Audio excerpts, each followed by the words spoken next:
Bonjour à toutes et à tous et bienvenue sur Agile Toolkit. Aujourd'hui dans cette vidéo, je vais vous présenter un nouvel outil, un nouveau gadget que j'ai programmé avec l'IA, enfin que j'ai fait programmer avec l'IA, que j'ai appelé Categorix, qui va permettre de classer des listes d'items en 3 catégories.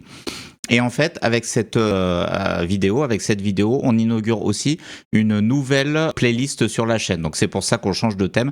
Et cette playlist, elle sera dédiée à tout ce qui est vision produit, à tout ce qui est plus particulièrement produit. Donc ici, vous voyez sur la chaîne, alors ça fait beaucoup de playlists, il y en a 13 maintenant, ça fera 14, enfin il y en a 12 plus les lives, bon il n'y a qu'un seul live, donc il y a 14 catégories maintenant, donc on va commencer à s'intéresser à tout ce qui est vision produit.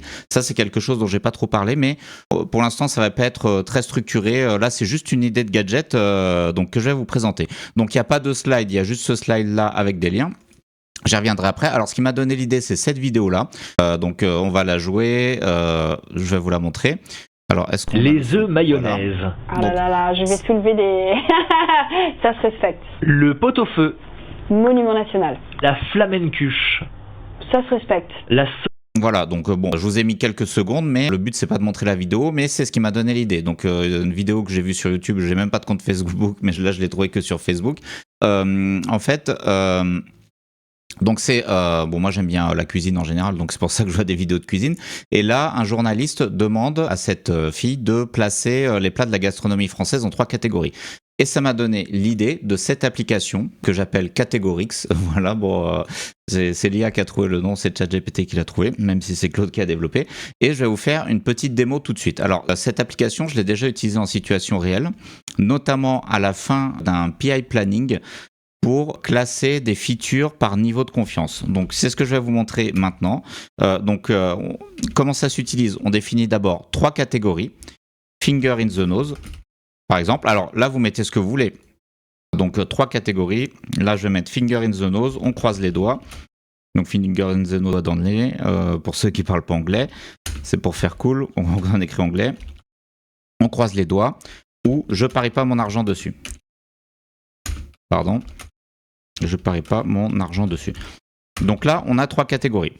Ensuite, il nous faut une liste de features. Donc là, il faut utiliser un TXT. Donc là, par exemple, je vais utiliser les features de l'application CinePS.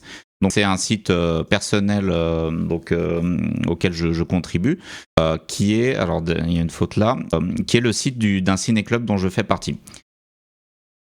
Donc j'en ai déjà parlé sur la chaîne de ce site. On regarde un film par semaine et on a un site pour gérer le vote, pour savoir quel film on va regarder. Donc là, soit vous pouvez charger directement un fichier, soit vous pouvez mettre les items ici.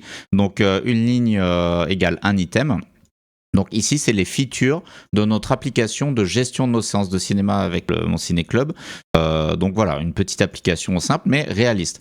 Donc là, j'ai cliqué sur, je ne sais même plus comment s'appelle le bouton, bon voilà, j'ai lancé. Et vous avez ici, donc CinePS, c'est le nom de l'application. PS comme Papa Schulz, parce qu'à la base, on se réunissait pour regarder la série télé Papa Schulz. Rien à voir avec le Parti Socialiste. Donc là, vous avez le nom d'une feature et il faut la classer en 3 catégories. Alors, je vais le faire pour de vrai. Donc, bien sûr, on développe extrêmement lentement parce que c'est un site amateur, perso, et on le fait quand on a le temps. Donc, est-ce qu'on va réaliser ces features avant la fin du PI, donc c'est-à-dire avant la fin de l'année? Voilà, donc on se met un petit peu, on fait l'exercice en mode exercice de pensée, mais en fait réaliste en réalité, parce que c'est vraiment le vrai backlog. Donc containerisation, donc là actuellement c'est pas containerisé, alors moi je vais mettre finger in the nose parce que c'est déjà, on a déjà très bien avancé dessus. Client IRC, donc j'aimerais bien mettre un client IRC dans le site web parce qu'on utilise IRC. Je parie pas mon argent dessus, c'est compliqué, on n'a pas réussi jusqu'à présent.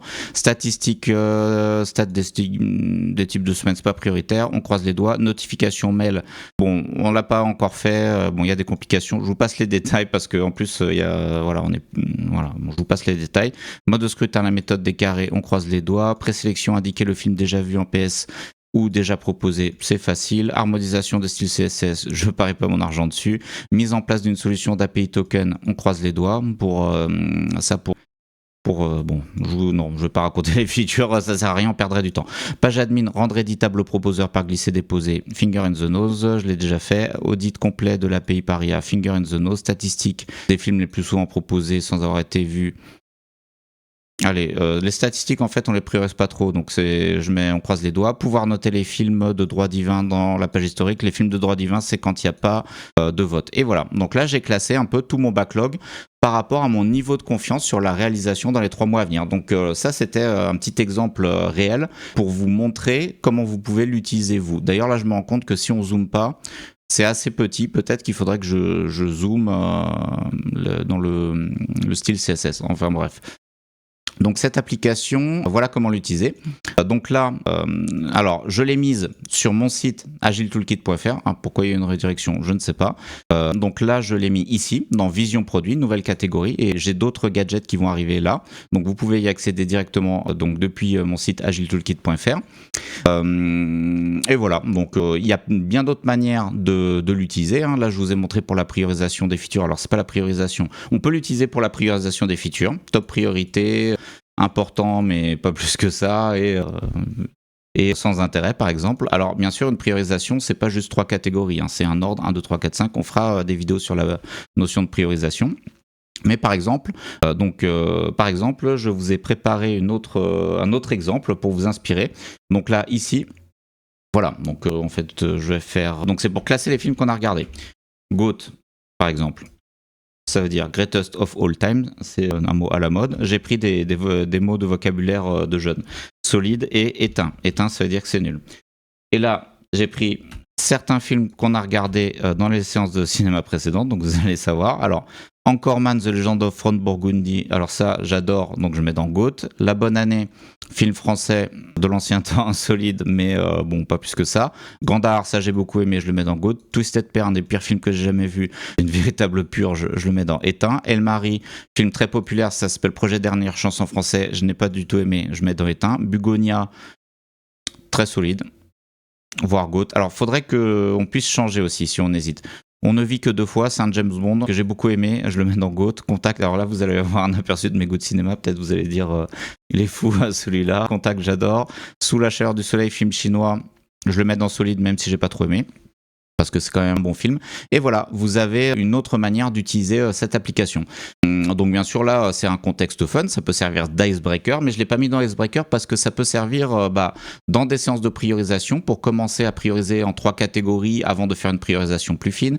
Ça peut servir aussi, comme je vous l'ai dit, comme vote de confiance sur le niveau de réalisation des features.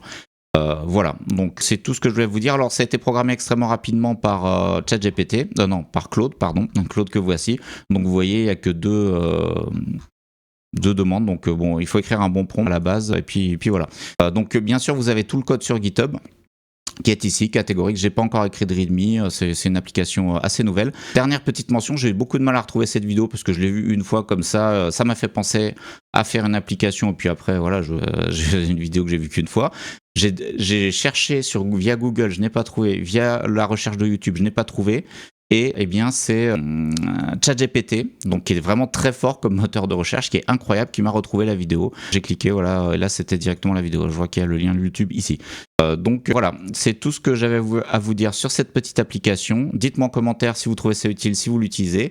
Et voilà, on inaugure cette nouvelle catégorie sur la vision produit pour organiser des backlogs, pour affiner, pour créer une vision, etc. Bon, il y aura quelques vidéos de temps en temps. Pour l'instant, c'est pas la priorité, mais j'ai fait cette vidéo parce que j'ai eu l'idée de cette application. Donc, je vous la présente, je vous en fais profiter. Je vous remercie de votre attention et je vous dis à très bientôt pour de prochaines vidéos.